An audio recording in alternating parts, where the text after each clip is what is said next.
Hello everyone, it's Cass here. Today we're going to discuss some core subjects or topic you can say about relevant to most people. So and property market and the RW market. But obviously I got Callum with me for his expert analysis or to share with us. Welcome to the show, Callum. Hi, welcome everyone, and Thank you, thanks Callum. for having me. So, Callum, we got a nice topic today. So, what I want to ask you is, or what a lot of people asking me is like, can property ever trade like shares? What a question. So I thought, you know what, this is a good question. We should Definitely. actually have a discussion on this. So that's why I invite you to come today and let's talk about this. So, Callum, let's jump into the deep end, right? Let me phrase that question in another way. So if I can buy shares in a company in about 30 seconds, why can buying a property take weeks or even months? A very good question, Kaz, and I think this is the most important question when it comes to traders and everyone. And this disconnection actually is one of the major issues where people think I'm gonna go. So traders would go say I'm not a property person or I'm not a share person. This distinguish happens because it works in a different way. And you understand basically the story is that, guys, the important factor is that everything that we deal with in regard to shares and everything is the liquidity. There's a huge liquidity factor there. I mean, you can liquidate your funds straight away during the opening hours of a share market, straight away get it done, right? If you get crypto, for example, you can do it 24 hours, 7 days a week, you can get that done. There's nothing stopping you from there.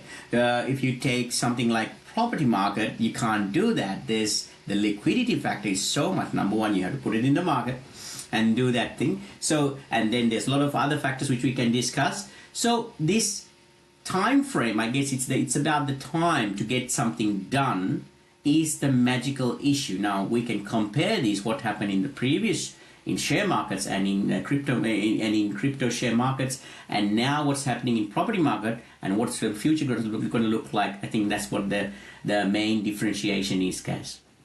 Now that's thanks, Cash, Callum. So what makes shares so easy then? Shall we a little bit explain on that side for our listeners?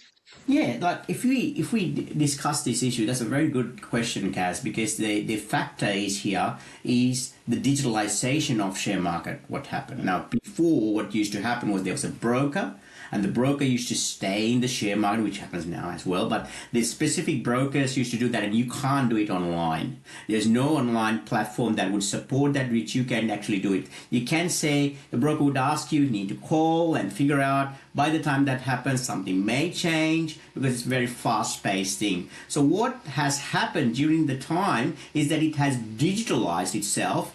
The share market is digitalized in a way that you can go and purchase some shares and say, okay, I'm going to buy an IPO. Recently, we had the SpaceX IPO, which is very Yeah. famous. And same way, we had a lot of IPOs and shares that you can trade straight away. So what happened is that why is it? The question is what makes shares easy is because the time it takes because of the share registry and the standardized ownership factors, and the centralized clearing factors which can happen back end, settlement systems that we got, and of course it's a high liquid market, cash. These sort of things. The liquidity is fast. You can quickly buy, quickly sell, get things done. Back end that happens, and what you can see is, oh, we bought. If someone just put, I'm going to buy in market value this much, you can get it done straight away. Or I'm put a limit value, you can do even that. So the software actually promotes this, get things done, and the settlements happen behind the scenes. And this is very much automated by now.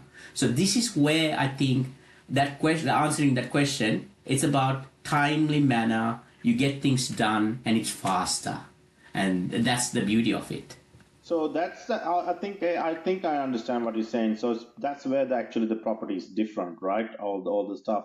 So it's not the building that complicated, right? It's the ownership system around it, right? Would you agree on That's right. that? That's right. That's right, Kaz. Exactly. You hit the nails just right. Yeah. All right. That's because So, because sorry, yeah, you were no, no, asking. go for it. Go for it.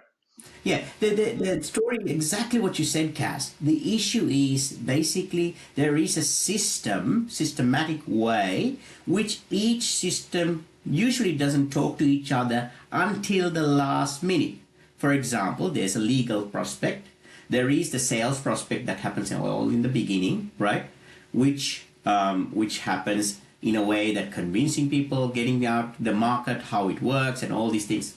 Okay, let's say someone put a deposit, then it goes to the legal titling and everything, legal issues, work that out.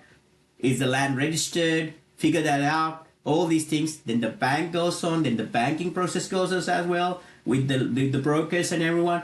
The bank checks out whether you can afford this, the affordability, the serviceability, and everything. So all these three factors. Then there is also the councils whether they've checked, whether this can be under the council guidelines. Can it go through? So it has to go through government records, stamp duty, local regulations, as in council regulations, state regulations. And by the time do all this due diligence and everything and comes up to the last minute, last factor, all these things connect all of a sudden, and then you get the product sold. Yeah. In this case, this specific case, property.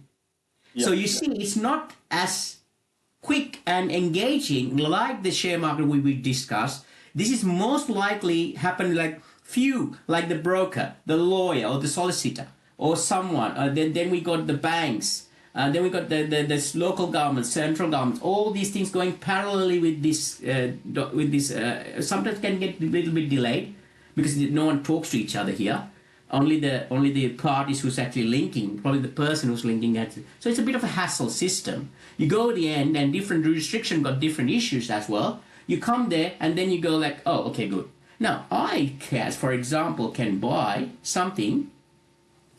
Where I live in Australia, I can buy something in US. US person can buy something in Australia or in Tokyo or anything that you go. Anywhere you can purchase if you got the right tools and everything in shares. But even when you come to jurisdictional issues, when it comes to property, you need to go through, for example, you probably know, in Australia, you have to go through a thing called the FIRB process. So it needs to go through certain hoops before you come to there's another layer there as well. So you see, it depends on the jurisdiction as well. So it's a time issue. Yeah. All right. So I think we are heading into the right direction now in the next set of questions.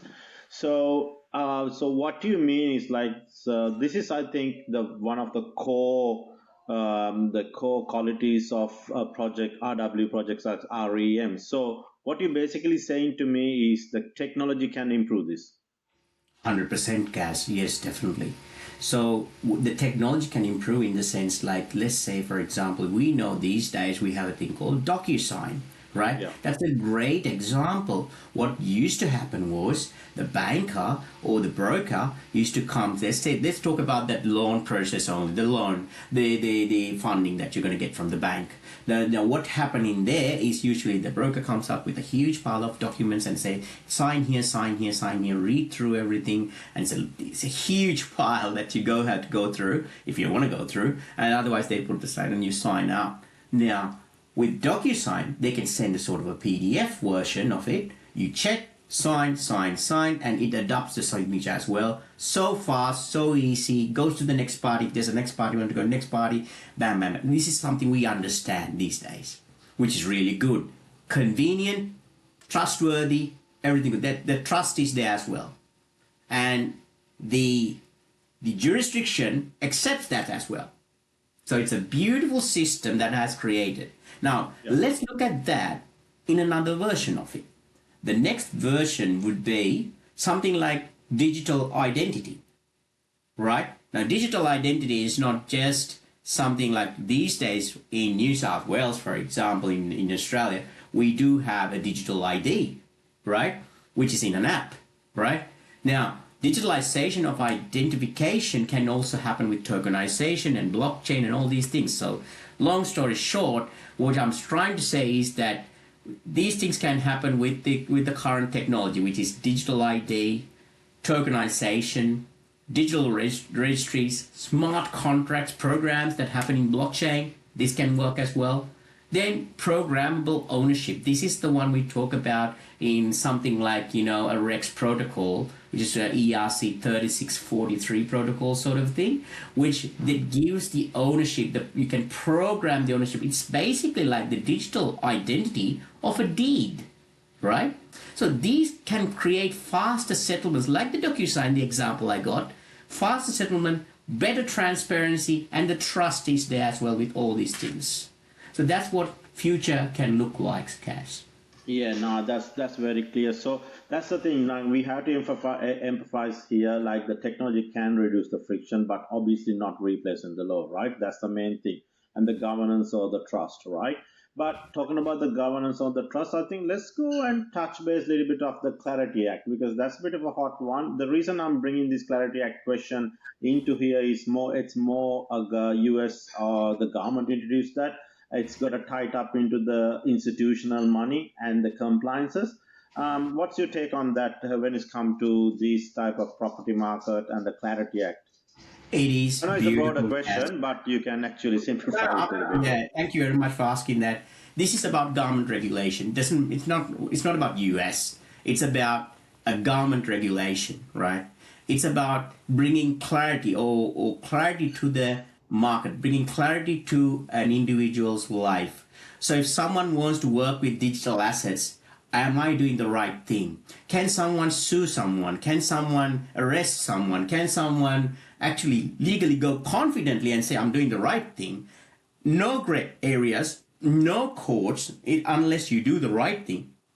So you can actually, with legislation, this is what governments should do. Governments should bring the actual clarity to certain dark ends and then say, hey, there is clarity, without any biasness to any government. I'm just saying here, right?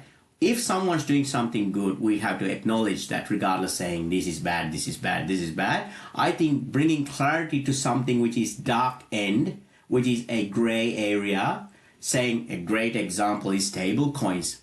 What is a stable coin? What is a utility coin? What is a security coin? If no one knows this, like Sek would question, right? What I think you're a security coin, and I can argue no. Project can argue, is saying we are a utility coin. Where is that limitation? Where is the border where we define this is stable coin, this is security coin, this is an example of from crypto and digital assets, but it doesn't have to be digital assets. It can be something actually clarifying, giving some clarity on this. And Clarity Act brings that actually, Cass. So I think that's what needs to happen. So all these things I mentioned before about property can be sorted out if we know exactly what are these technologies. Each technology, it can be AI, it can be blockchain, it can be anything that brought up. If we have some clarity, then it's accessible and it's very legal in a jurisdiction. And that's, I think, what Clarity Act brings there. Beautiful. Now, thank you, Callum. So also we want to mention to our viewers, we're not biased for anything, but the reason we mention about the Clarity Act, if a leading government implement these kind of rules, normally the rest of the world follows, which is going to impact on everywhere, right? So, Callum, so looking ahead, right? So do you think eventually we will reach to the future of the property transaction becomes, let's say, more faster, transparent, accessible, or more programmable? I think, Kaz, with its own way, I think if you look at property, it can never be like shares, right? We need to understand this. Shares, the amount you put can be far more less than property, and it can be more as well. But I'm just saying, with share trading, it's come to certain ways much easier to digitalize than property. You saw what we discussed just then about the brokerages, about the banks, about certain marketing teams. Then we talk about legal issues and then jurisdictional issues. It can take months or weeks, can come to days. And that's something probably it's an improvement. It's a huge improvement, Cash. I think that's where I see, looking ahead, the faster or transferable and accessible and programmable things can happen, as we mentioned before. Yeah, no, I can clearly see that. So now, so Callum, we are coming to the end of the back end of this obviously this segment today. So closing. Let's say, well, let's go back to the original question. Can property ever trade like shares? Well, as I said, it may not be exactly like shares, perhaps not, but Mm, it would be much more faster, transferable, security point of view would be much more higher, and then we would have a much more transferable system, which is much more easier to handle, and then each market may also communicate. If I know, if I'm a share trader or a crypto trader, I'm a trader in any way, bonds, shares, whatever. I know that I can liquidate my money, keeping in a secured, little bit much more secured asset, and I can get it back as soon as possible. Then I can use that to do my share trading again. This is the issue. Share traders are not property experts or property traders. Then property buyers are not into shares. The differentiation happens because the timing issue. And we're sorting this out in the future. If we can do that, this would link and money would flow during these asset classes. oh, beautiful. Thank you very much, Callum. So, guys, there you go. That's you heard from Callum. That's his thoughts and reasons of the deep on these core subjects what we talk about today. Do property can trade like them? So, what I want to touch base at the same time is to any RWA projects. The long-term visions normally aligns with ongoing research, innovation around how the ownership systems may evolve in the future, particularly through the blockchain tokenization and digital asset technologies, right? So keep an eye on any RW projects. These are the core qualities. So that's where we at. So thank you very much for joining us today. Callum, thank you very much for sharing your ideas and your thoughts and your knowledge with us. So till next time, guys, thank you very much for joining us. Thank you for having me.